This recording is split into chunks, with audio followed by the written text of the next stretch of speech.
Visakhapatnam steel plant ని మరి package ప్రకటించిన తర్వాత కుమారస్వామి గారు రేపు విశాఖపట్నం స్టీల్ ప్లాంట్ పర్యటనకు వస్తున్నారు. ఆయన ఒక పర్యటనని మేము ఉక్కు పోరాట కమిటీ తరఫున స్వాగతిస్తున్నాం. అలాగే ఐఎన్టీసీ తరఫున కూడా స్వాగతిస్తున్నాం.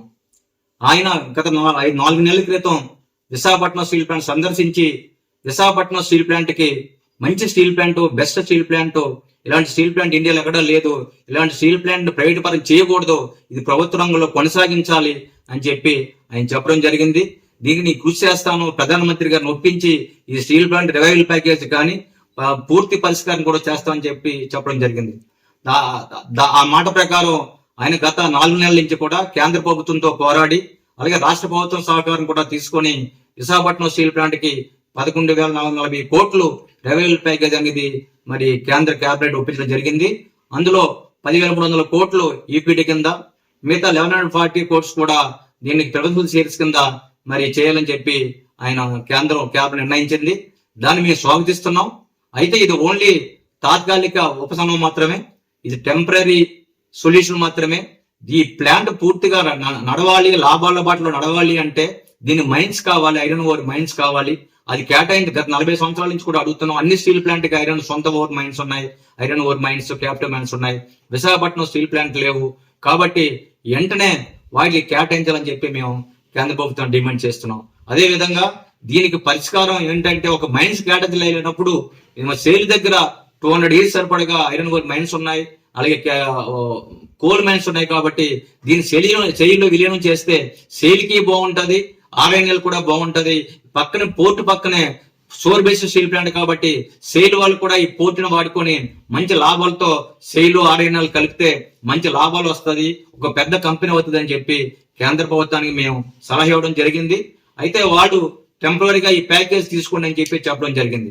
అయితే స్టీల్ మినిస్ట్రీ 18,000 కోట్ల రివైవల్ ప్యాకేజ్ ఇవ్వాలని చెప్పి వీళ్ళు రికమెండ్ చేస్తే గవర్నమెంట్ 11,440 కోట్లు ఇచ్చారు. మిగతా ప్యాకేజ్ తర్వాత చూద్దాం అన్నట్టుగా మాట్లాడుతున్నారు. ఏదైనా Visakhapatnam steel plant present ventilator మీద ఉంది. ఆ వెంటిలేటర్ మీద నుంచి మరి ఐసీయూలోకి మార్చే విధంగా ఈ ప్యాకేజ్ పనికొస్తుంది. దీనికి పూర్తి సొల్యూషన్ కావాలి అంటే మరి దీనికి సెయిల్లో మెరిట్ చేయాలి, అదే విధంగా మైన్స్ కేటాయించాలి. అలాగే ఉక్కు కార్మికులు రావాల్సిన గత 4 నెలల నుంచి జీతాలు ఇవ్వలేదు, వాళ్ళకి రావాల్సిన ఆర్థికపరమైన బెనిఫిట్స్ అన్ని కూడా ఆఫ్ చేశారు. హెచ్ఆర్ఏ కానివ్వండి, మిగతా అలవెన్స్లు కానీ అవన్నీ కూడా వెంటనే రివర్క్ చేయాలి. ఇమీడియట్ గా వాటిని మళ్ళా వాళ్ళు చెల్లించేటట్లు మీరు మంత్రిగా చర్యలు తీసుకోవాలి. రావాల్సిన ఏ బకాయిలు ఉన్నాయో జీతాలు అవన్నీ రిలీజ్ చేయాలి. పిఎఫ్ కి ఇంకా డిపాజిట్ చేయాలి, థ్రిఫ్ట్ లోన్స్ కి రికవరీ డిపోజిట్ చేయాలి. అలాగే రిటైర్డ్ కార్మికులు లీవ్ ఎన్కేస్మెంట్ మిగతా అన్ని కూడా వాళ్ళు ఆఫ్ చేశారు, అవన్నీ కూడా చెల్లించాలి. సుమారు 1000 కోట్ల పైనే ఉక్కు ఉద్యోగులకి బకాయిలు ఉంది కాబట్టి కంపెనీ ఈ ప్యాకేజ్ వచ్చింది కాబట్టి తక్షణం అవన్నీ కూడా రిలీజ్ చేయాలని చెప్పి మంత్రి గారిని రేపు విన్నవించబోతున్నాం. రేపు 3 గంటలకి మా యూనియన్ తో కూడా ఇంటర్ట్ అవుతున్నారు. ఆయన మా యూనియన్ తో కూడా మీటింగ్ ఉంది కాబట్టి మా సమస్యలన్నీ కూడా ఆయన చెప్పి నిర్వాసితులు ఇంకా 8,000 మంది ఉపాధి కొరకు వెయిట్ చూస్తున్నారు. వాళ్ళు అవకాశం గురించి 40 ఏళ్ళ నుంచి వాళ్ళు వెయిట్ చేస్తున్నారు. వాళ్ళకి ఉపాధి కల్పించాలి. ఉన్న మ్యాన్ పవర్ ఇప్పుడే 20,000 ఉండే పర్మనెంట్ ఎంప్లాయీస్ 12,000 తగ్గిపోయారు. వీళ్ళు 7.3 మిలియన్ ఉత్పత్తి చేయాలి అంటే ఇంకా 4-5,000 మంది మ్యాన్ పవర్ కావాలి. కాబట్టి తక్షణమే మరి నిర్వాసితులు ఉపాధి కల్పించాలి, ఇక్కడ ఉన్న యువతకి ఉపాధి కల్పించాలి. మీరు కొత్తగా 1000 మంది VRS పంపించాలనుకుంటున్నారు, అది కూడా తప్పుడు ఒక నిర్ణయమే.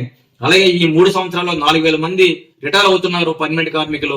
ఇవన్నీ భర్తీ చేయాలంటే తక్షణం ఇప్పుడే రిక్రూట్మెంట్ స్టార్ట్ చేస్తే వాళ్ళ 2 years వరకు ట్రైనింగ్ ఇస్తాం. ట్రైనింగ్ కి మంచి ఉత్పత్తి చేయడానికి వాళ్ళు ట్రైనింగ్ అవుతారు. కాబట్టి మీ 4 పాయింట్లు కూడా, ఒకటి దీన్ని పూర్తి పరిష్కారం చేయాలంటే సేల్లో మెర్చ్ చేయాలి, దీనికి మైండ్స్ కేటాయించాలి, నిర్వాసితులు ఉపాధి కల్పించాలి, అలాగే ఉక్కు ఉద్యోగులు రావాల్సిన బకాయిలన్నీ కూడా తక్షణమే చెల్లించాలని చెప్పి రేపు మంత్రి గారిని కలిసి మేము విన్నవించుకుంటున్నామని చెప్తూ ఆయన తొలక పర్యటన మేము స్వాగతిస్తున్నాం. ఉక్కు పరిరక్షణ పోరాట కమిటీ తరపున అలాగే ఐఎన్టీ తరపున స్వాగతిస్తున్నాం. ఆయనకి ధన్యవాదాలు. ఈ విశాఖపట్నం స్టీల్ ప్లాంట్ కి ఈ రివైవల్ ప్యాకేజ్ ఇచ్చినందుకు ఒక పూర్తి పరిష్కారం కాకపోయినా కొంతవరకైనా దీనికి బెటర్ అని చెప్పి మేము గ్రహించి ఆయనకి ఒక పర్యటన స్వాగతిస్తున్నాం. ఆయన కానీ డిప్యూటీ మరి మినిస్టర్ గారు కూడా శ్రీనివాస్ వర్మ కూడా వస్తున్నారని తెలిసింది. ఇద్దరు కూడా మేము స్వాగతిస్తున్నాం. అలాగే ఆయనకి ఇద్దరికి కూడా ధన్యవాదాలు తెలుపుతున్నాం.